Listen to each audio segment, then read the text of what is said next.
Sosok Ko Apek suami siri disc joki Dinar Candy disebut pelakor dan menikah tanpa izin istri sah. Nama Ko Apek yang jadi sorotan, dia disebut telah menikah siri dengan Dinar Candy. Hal ini diungkap istri pertama Ko Apek yang bernama Ayu Soraya. Menurut Ayu Soraya, sang suami tidak minta izin saat akan menikah Dinar Candy. Dia menyebut jika suaminya Ko Apek telah menikah siri dengan Dinar Candy. Pernikahan keduanya tidak diketahui pasti oleh Ayu Soraya, namun Ko Apek sudah mengisyaratkan telah menjalin kasih dengan disc joki Dinar Candy. Bahkan Ko Apek sendiri dinilai sudah tidak yakin akan hubungan rumah tangganya dengan Ayu Soraya setelah menikah siri dengan Dinar Candy.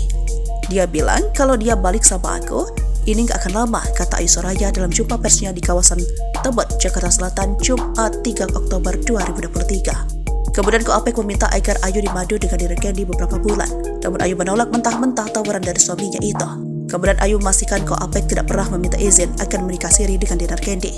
Justru pernikahan keduanya terbongkar oleh Ayu Soraya. Diketahui awal mula kedekatan Ko Apek dengan Dinar Candy di mana suami Ayu Soraya sering memberikan gift dalam TikTok kepada DJ asal Bandung, Jawa Barat itu.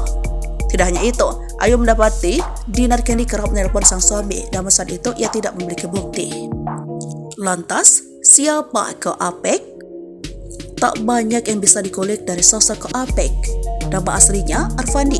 Mengutip dari akun Instagram @ko_apek yang diduga miliknya, dia kerap memposting perihal perkapalan. Ia kemungkinan menandakan pekerjaannya. Selain itu, pekerjaannya juga seputar dunia otomotif yang juga kegemarannya. Dari sejumlah postingan, Ko Apek kerap mengutak-ngatik tampilan mobil. Dia juga terekam sejumlah kegiatan seperti off-road menggunakan jeep.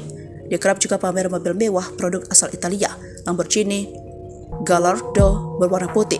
Menariknya, dia kerap memposting terkait SBS Banjarmasin.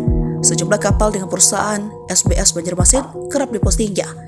Namun tak diketahui apakah kapal itu miliknya atau tempatnya bekerja. Bukan hanya itu, dia juga menyebut sebagai orang Jambi.